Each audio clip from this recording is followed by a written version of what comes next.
Chegou a hora de mais um Coopert Biotalks. Hoje nós vamos falar sobre a nova regulamentação de produtos microbiológicos.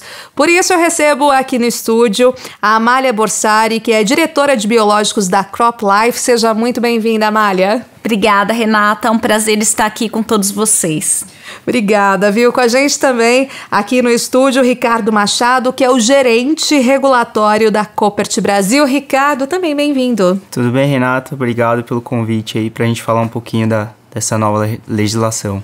Exatamente, uma nova legislação, regulamentação. Então, por isso, Amália, eu gostaria de já começar perguntando a você para trazer assim um histórico dos tempos mais antigos até agora, né? O que aconteceu, se a gente puder fazer assim uma linha, né, do tempo em relação a essa regulamentação, essa nova portaria agora que acabou de sair no mês de maio. Ótimo, Renata. Quando a gente fala de produtos biológicos, bioinsumos, nós estamos falando de produtos basicamente para controle de pragas e doença. Esses produtos eles foram regulamentados em 1989, pela Lei de Agrotóxicos, Lei de Defensivos. E depois veio o decreto, que trouxe um pouco mais clareza com relação à regulamentação. E, posteriormente, nós tivemos a primeira instrução normativa do setor conjunta, que isso foi em 2005, 2006. E em 2006, nós tivemos a regulamentação dos produtos microbiológicos. Então, foi a primeira vez onde produtos à base de bactérias, fungos e vírus foram registrados com a especificidade desses produtos. Renata, é até interessante que o primeiro produto registrado biológico à base de bactéria, ele foi registrado em 1991, 92, mas seguindo basicamente os mesmos requisitos de um produto de base química. Então, em 2006, com essa regulamentação, o produto ele passou por uma análise específica de patogenicidade, né, com essas diferenciações, registros faseados, e desde então nós tivemos uma evolução muito grande, né, e agora estamos diante da mais recente, de a grande mudança para o nosso setor. Muito bom, e claro, trazendo toda essa nova regulamentação. Ricardo, o que é importante a gente entender a partir de agora, né, sob o ponto de vista também da Coopert? Pois como a Amália comentou, todo esse histórico, né, acho que desde 2006, 2005 e 2006, quando saíram essas regulamentações, essas instruções normativas conjuntas, o mercado evoluiu muito, né, a gente tem visto ao longo dos últimos anos toda a tecnologia, enfim, os investimentos feitos em produtos, em inovações, e a gente sabe que geralmente isso não é uma exclusividade do setor de biológicos, né? Acho que em todos os setores a inovação ela vem antes da legislação, né? A legislação ela está sempre correndo atrás para conseguir regulamentar o que a tecnologia já trouxe, né? A gente vê isso, exemplos claros, enfim, em outros setores. E a gente estava carecendo de uma nova publicação, né, dessa legislação para duas linhas que eu considero que ela abarcou.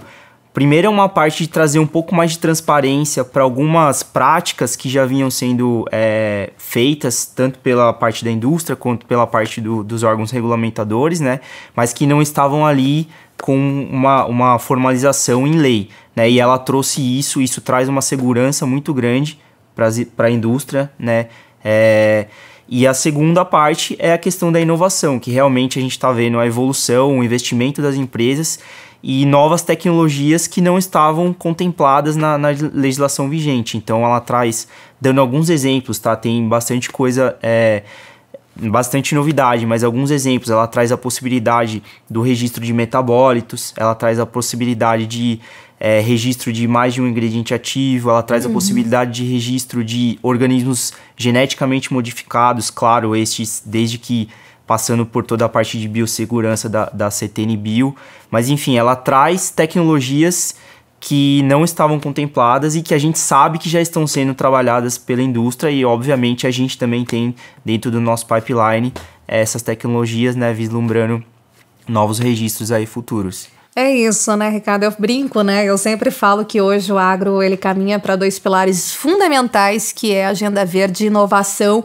E aqui a nossa conversa está baseada na questão de inovação, realmente, só que nesse ponto que traz realmente toda a transparência para a indústria, para um setor que cresce, como a gente sempre diz aqui no nosso Coopert Biotalks, cerca de 30% ao ano, a questão de o uso, né, dos bioinsumos, do controle biológico correto, adequado, ou seja, por meio aí do manejo integrado, que é bastante importante a gente frisar também, é um caminho realmente muito inovador. E isso, então, precisava, assim, de bastante transparência e a própria segurança também, né, Amália? E ainda nesse ponto, com esse sentido de avanço, também o tempo de registro, ele tem sido, digamos, mais célere, mais rápido. O que você tem acompanhado nessas discussões, a CropLife? Exato. Os produtos biológicos, a primeira regulamentação em normas infralegais, né, abaixo da lei e do decreto, como nós dissemos, foi em 2006. Naquela época, um produto biológico demorava de 4 a 5 anos, um produto novo, né, chegava até o máximo de 4 a 5 anos, sendo que a média era por volta de uns 3 anos. Esse tempo reduziu agora para 1 ano, em média, um produto novo microbiológico.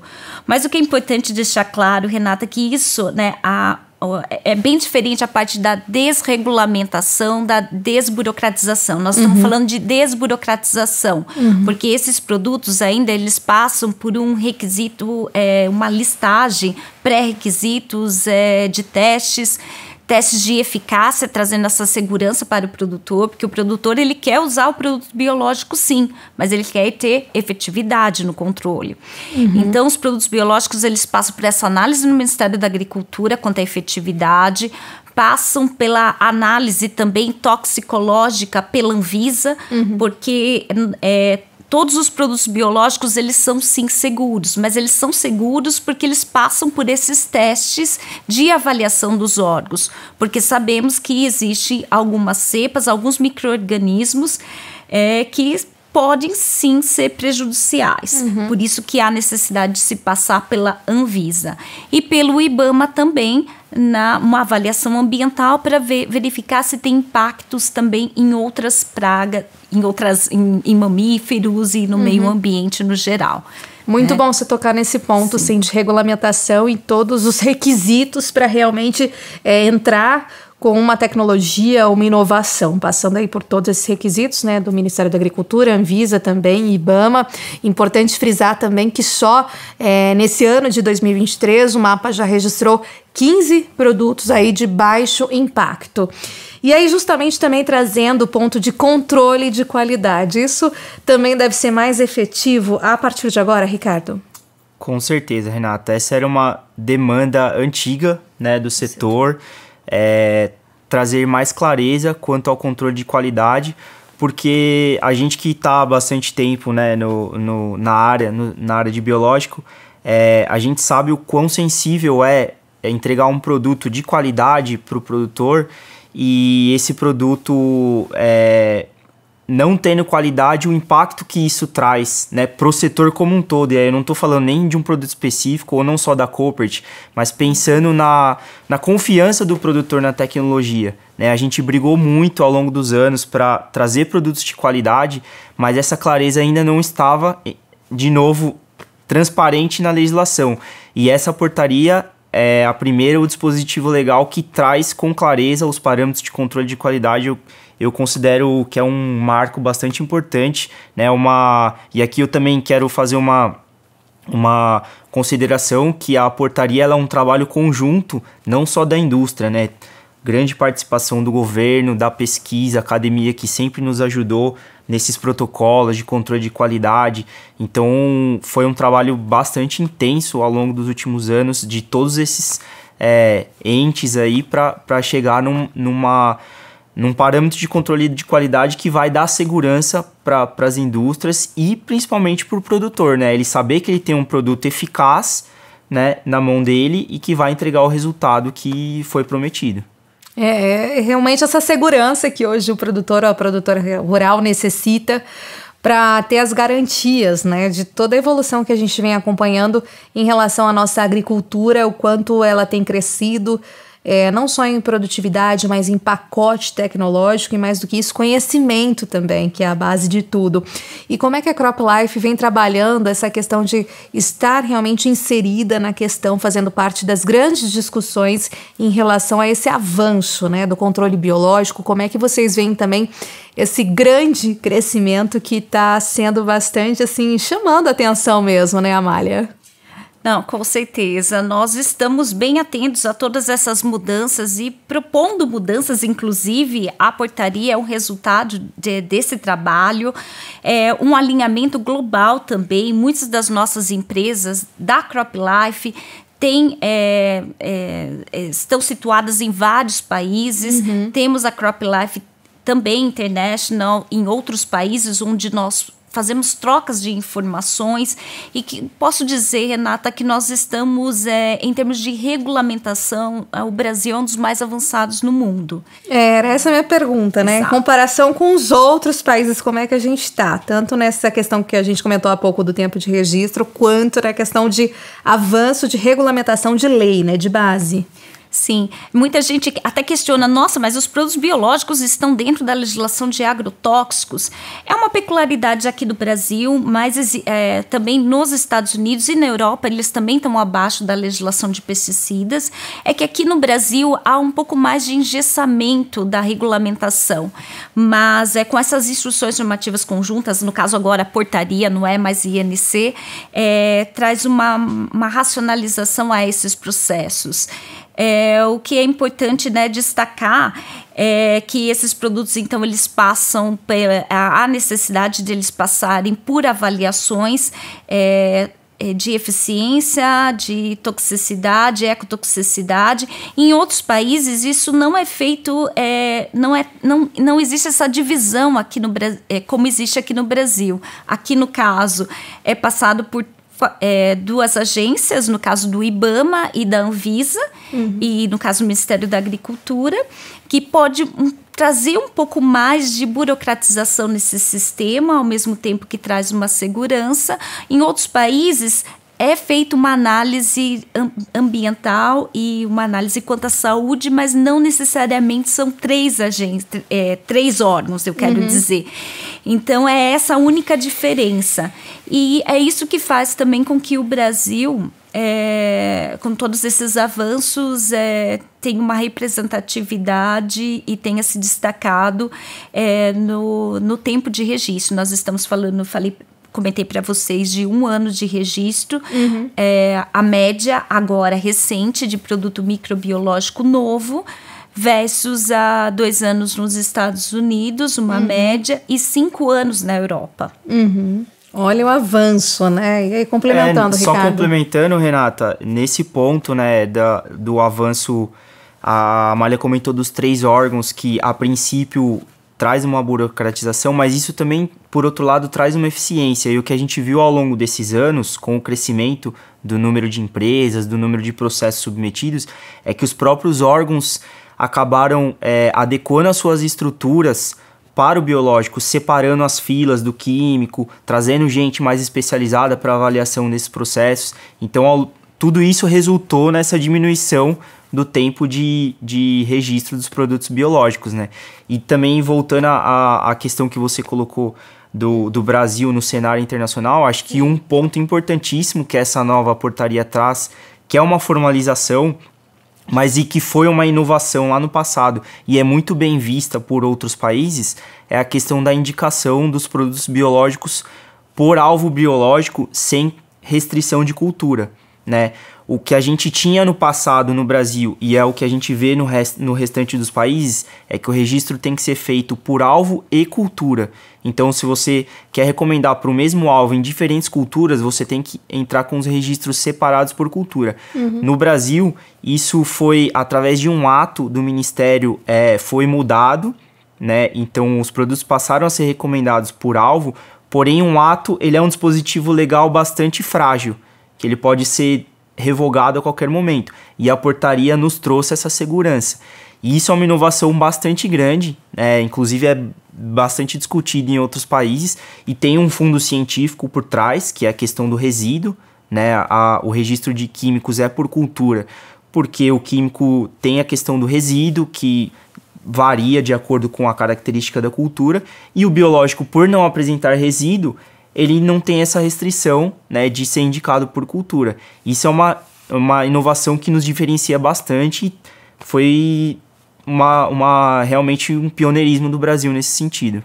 Excelente, e até também trazendo um ponto, por exemplo, da matriz de vocês lá na Europa, como é que eles têm visto esse avanço junto à Koppert Brasil também, fazendo parte desse protagonismo e levando essa segurança? Como eu falei lá atrás, né, uma construção de uma portaria ou de qualquer dispositivo legal nesse sentido, e aí eu estou falando da visão da indústria, né, que é o que a gente trabalha, a gente sempre tenta pegar todo um overview global, né? No caso da Koppert, que a nossa matriz tá na Holanda, a gente sempre traz a visão da Europa, mas também a gente tem subsidiárias em vários países do mundo, Estados Unidos, África do Sul, então a gente traz essa construção, né?